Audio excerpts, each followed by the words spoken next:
guys, today I am going to be doing an updated palette collection video. I did one of these a really long time ago and you guys seem to have really liked it, so now that pretty much everything is different, I'm going to be doing an updated one.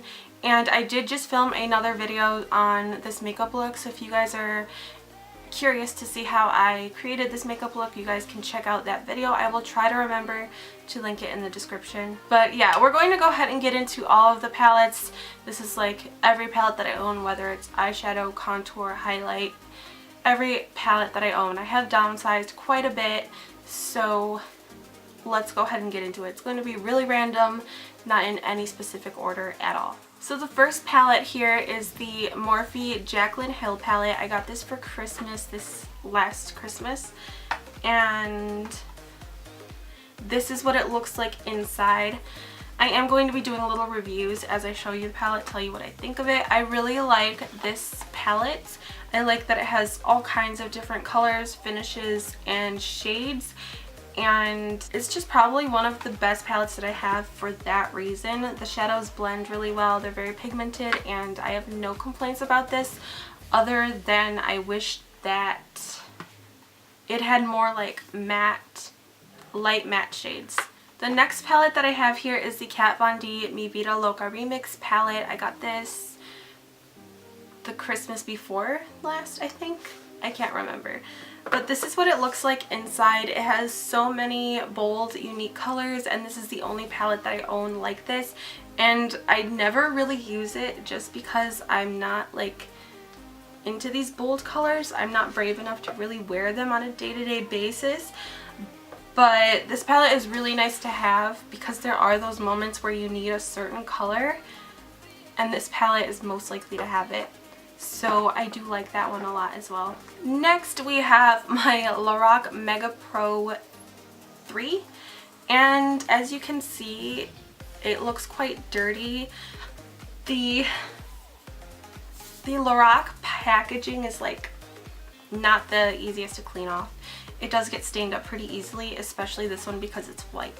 But here is what it looks like inside. As you can see, I have hit pan on a lot of the light matte shades. I love to use those all over the lid, so I run out of those pretty quickly. I really do like this palette. I think the shadows are really nice, and again, you can create so many different looks with all these different colors and finishes.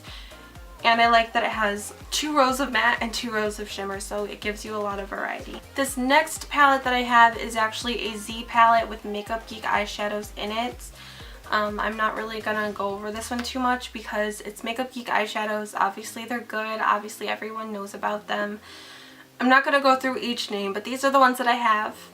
I have hit pan on some of them. Next I have the Urban Decay Naked 3. I was a huge fan of this one when it came out. I love the rosy shades. They were really starting to become popular around this time, and I've loved them ever since. I don't really have any complaints about this one. Moving on, we have Too Faced Chocolate Bar Palette.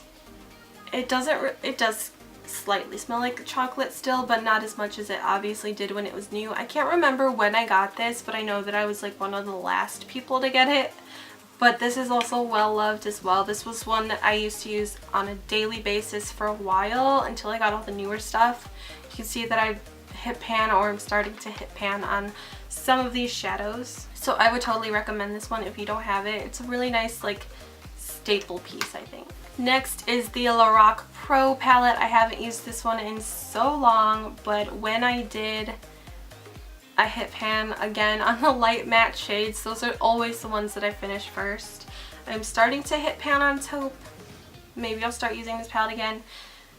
I don't know. It used to be one of my favorites, and then like I said, I just started to get more new stuff and stopped using them. So those were all my like larger palettes. Now I'm going to move on to my stack of small ones. This is where like the drugstore stuff is going to start trickling in. So first thing from my small palettes, this is the Tartelette in Bloom. Another one of my favorites. As you can see, I hit pan on quite a few of these shadows. I really like this one, again with the rosy kind of shades. I just think that this one's really good to have because of all these like lighter shades and transitions. I just really like this one, and I do still use it quite often. Since I just showed the Tartelette in Bloom, I'm going to show the original Tartelette. This one is just a bunch of matte shades, matte neutral shades. Again, hit pan on quite a few of them. This one is really nice to have for so many different people because you can't really go wrong with matte neutral shades. So I would totally recommend this one to anybody. Next, I have this shadow palette here, and this is one that I have on my eyes today that I just did the tutorial with.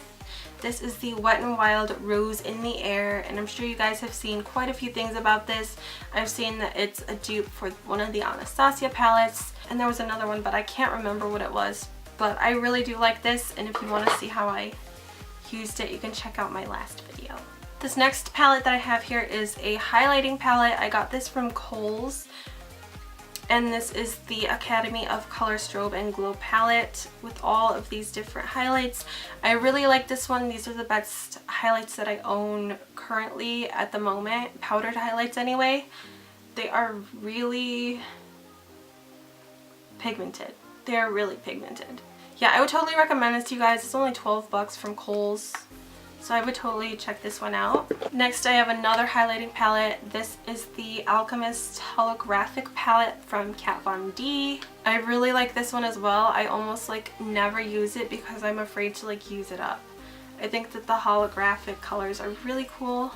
Don't know if you can really see it on camera, but they are holographic highlighters, and I do really like this palette a lot. Next, we have another Too Faced palette. This is the Too Faced Natural Matte. I do get a lot of use out of this one. The only downside to this one is that it doesn't have a mirror, which I don't understand why. I really wish it did. Then it would be almost perfect for like travel and everyday wear. Another one that I would recommend to anybody because you can't go wrong with neutral mattes. Next, I have this Makeup Revolution Ultra Contour Palette. This is what the contour palette looks like. I'm not a huge fan of the highlighters in here. The contour shades are pretty good. The highlighters are okay. And then I don't really use these, but I think that these are good. Yeah, these are good. I hardly use this palette. I have so many contour palettes, and this isn't one that I'm like the biggest fan of. I'll just put it that way. It's not terrible, but it's not my favorite one that I own. Going back to contour, this is the Kat Von D Shade and Light contour palette, and as you can see, I have used this one pretty much all up. I can't really use these shades, they're a little bit dark for me, but I've hit pan on every single lighter shade.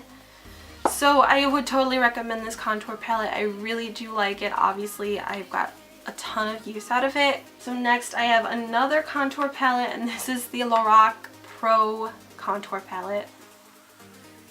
Again, the packaging gets really dirty because Lorac has this kind of like rubberized, velvety sort of a feel. I don't really know how to explain it, but it does get dirty. I do like this contour palette a lot. I actually got this for Christmas, and I have been using it quite a bit. I don't know why it doesn't look like I really made a dent in it, but I actually have it on today, and I use it at least a few times a week. So I don't know why it looks like almost brand new still, but I really do like this one. Next, I have another Wet n Wild palette. This is the Wet n Wild Au Naturel, and this is in the shade Nude Awakening. I got this because I saw that it was supposed to have been like a dupe for the Naked 3, which I will go ahead and grab and do a comparison. So I got this Wet n Wild one because it's supposed to be kind of like a dupe for this. As you can see, they are pretty similar. I think I actually did like a comparison tutorial a while ago, but I do like the Wet n Wild one. If you don't have the money for the Naked 3 but you really like the shades, I would totally check out this palette in Nude Awakening. We're starting to get to the end now, but next I have another eyeshadow palette, and this is again from Kohl's, the Academy of Color. And I got this one because it kind of looked like the Kylie eyeshadow palette. But this is what the inside looks like. This palette, it's not bad. How much was this? This was $10.99. It's a really decent palette for the price that it is. I wouldn't say like I would recommend it to everybody, but again, like if you're like on a budget, I would totally recommend this to you. This next palette is one that I just got really recently, and I think I've only used it once, but I really love this palette. This is the Morphe Jewel Crew palette 9C, and I really love these shades. The pigmentation is also really good. I will go ahead and show you guys. I really like this palette. I am going to do a tutorial on it very soon, probably like next week, but I do like that one and I will do a video on it very soon. I have two more palettes to show you guys. This the second to last one is going to be this Sleek palette. This is the Face Form Contouring and Blush palette in the shade Light. It's got kind of like a shimmery blush, a highlight, and then just a matte contour shade. I got this for like if I need to have this from the go or throw it in my bag. I have like 3-in-1 in a really small package. So I think that this is really convenient, especially if you travel a lot. This is good to have. My voice is starting to like fade away, but I have this last palette to show you guys, and this is the Urban Decay Naked Basics palette. This is one that I used to use all the time. Again, I've hit pan on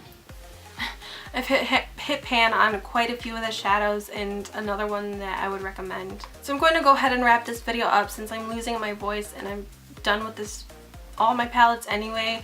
I hope that you guys enjoyed this video. So go ahead and give this video a like if you would like to see more collection videos, and make sure that you are subscribed to my channel if you have not subscribed already. And with all that being said, I will see you guys in my next video very soon. Bye guys.